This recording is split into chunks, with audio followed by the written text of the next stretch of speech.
Assalamualaikum warahmatullahi wabarakatuh. Perkenalkan nama saya Alfira Safhamida, nomor NIM 2512005. Dalam video tugas kali ini saya akan menjalankan live coding yang nantinya akan saya buat, dan codingan tersebut tentang mengelola data mahasiswa.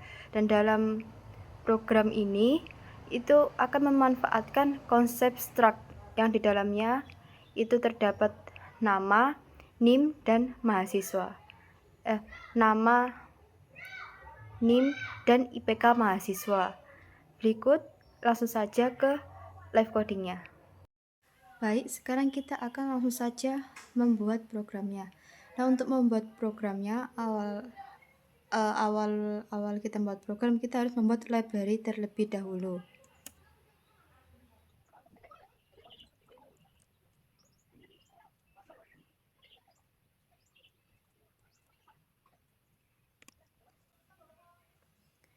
Nah, di sini saya menambahkan library yang saya butuhkan, dan di sini saya membuat include IOStream dan include string.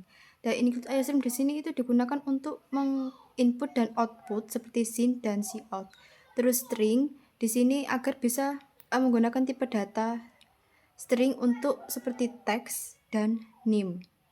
Dan di sini saya menggunakan using namespace agar tidak perlu menuliskan std di setiap sin dan cout.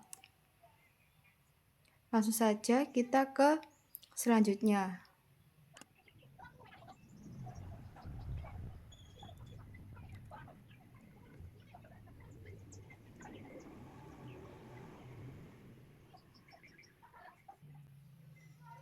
Nah, selanjutnya saya membuat struct bernama mahasiswa. Dan struct ini digunakan untuk mengelompokkan beberapa data dalam satu variabel. Nah, di sini ada tiga tipe data, yakni ada string nama, string name, dan float IPK. Di sini saya menggunakan string pada nama dan name karena berupa teks, sedangkan float nanti berupa variabel. Nah, dengan struct ini nanti bisa menyimpan struktur data mahasiswa dalam satu variabel gitu. Selanjutnya, saya akan membuat fungsi input data.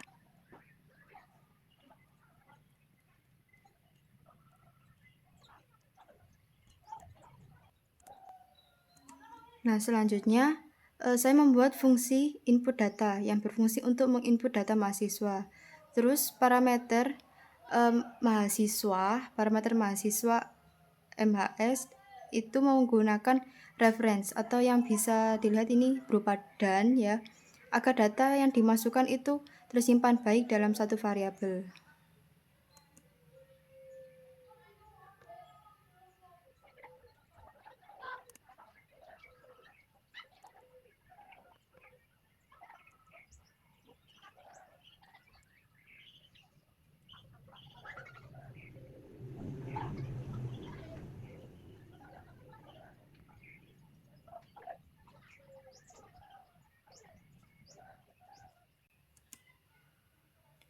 Nah, di sini program meminta nama mahasiswa dan menggunakan getLine. Di sini saya menggunakan getLine karena agar input itu bisa membaca semua teks itu dengan lengkap dan tepat, termasuk spasi bisa terbaca. Selanjutnya,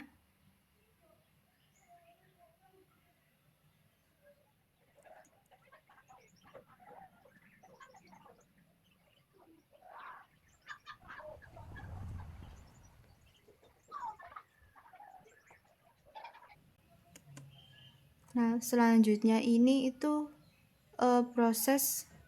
selanjutnya ini program meminta NIM mahasiswa. Sebelumnya kan nama, jadi sekarang itu NIM.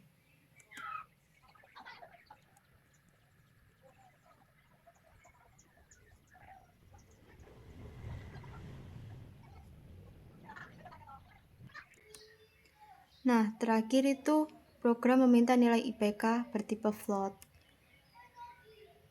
Setelah menginput masukan IPK, Kalau sebelumnya itu void input data, sekarang itu void untuk menampilkan data.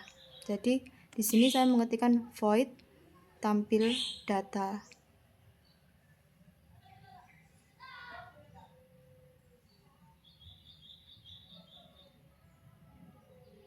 Nah, fungsinya itu untuk menampilkan data mahasiswa yang sudah diinput gitu.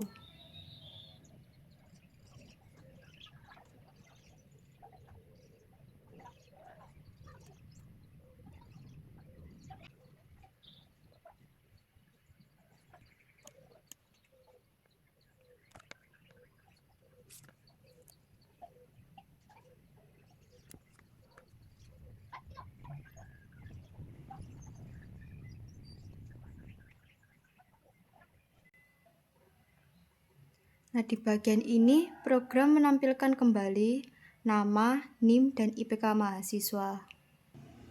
Nah, setelah membuat fungsi menampilkan data, sekarang kita membuat logika penilaian IPK menggunakan if else.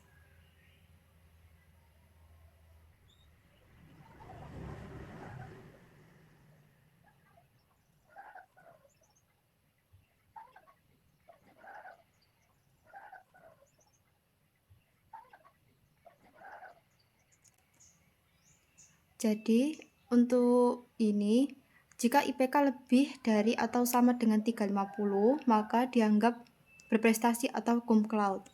Dan ada lagi yang lain.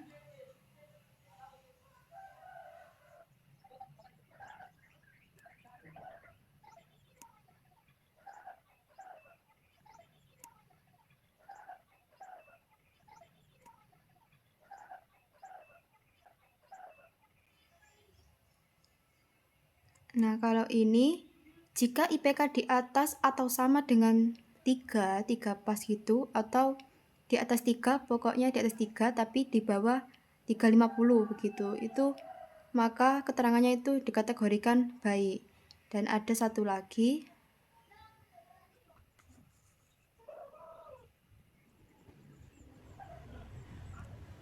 Nah, yang selanjutnya ini ada jika IPK di bawah 3 atau ya di bawah 3 gitu.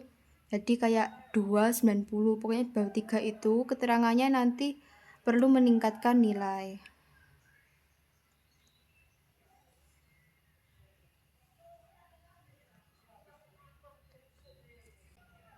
Setelah kita membuat penilaian logika IPK, if else ini, yang selanjutnya itu yang terakhir adalah membuat in main lagi.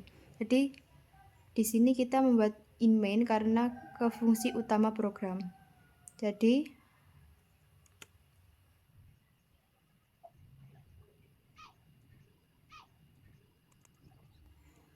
di sini saya membuat variabel struct bernama mahasiswa. Di sini saya membuat variabel struct mahasiswa bernama data MHS untuk menyimpan data mahasiswa. Lalu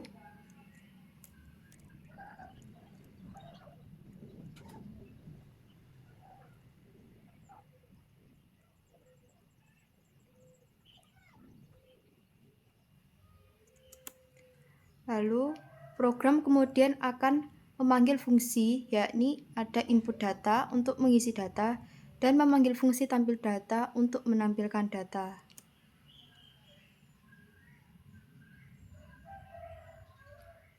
Setelah itu, yang terakhir adalah return 0, yaitu menandakan bahwa program telah selesai dijalankan dengan normal atau tanpa error. Setelah melakukan penulisan program sebagai berikut, sekarang saya akan menjalankan program tersebut.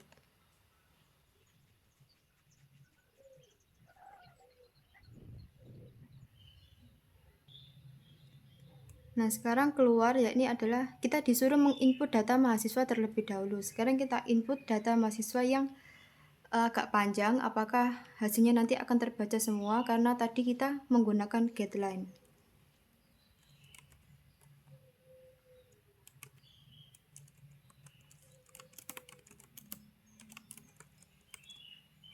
Lalu kita masukkan NIM. Dan yang terakhir IPK. Nah, ini hasilnya seperti ini. Untuk namanya ini itu terbaca semua, termasuk spasi ya. Terus karena IPK-nya 3,90 begini, jadi keterangannya adalah mahasiswa berprestasi atau cum laude. Kita akan mencoba lagi apabila IPK-nya di bawah 350.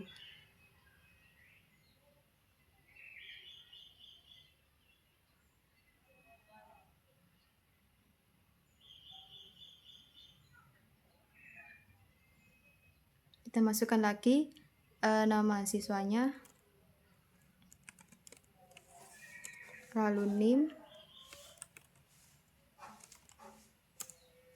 dan IPK.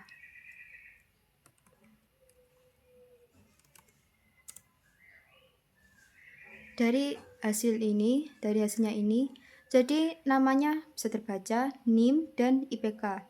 Bisa dilihat keterangannya di sini adalah mahasiswa baik, karena IPK-nya ada di bawah 350. Tadi kalau di atas 350, kayak 355 gitu, atau 52, pokoknya di atas 50 atau 60-an gitu, itu nantinya hasilnya adalah mahasiswa berprestasi atau cum laude. Kalau di bawah 350, maka hasilnya adalah mahasiswa baik. Sekarang yang terakhir kita akan mencoba apabila IPK-nya di bawah 3 pas.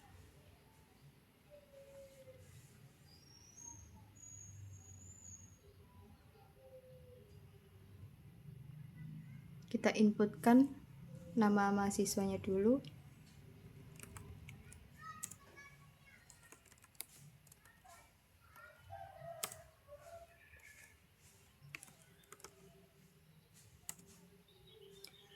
Bisa dilihat di sini hasilnya, namanya keluar, NIM, IPK.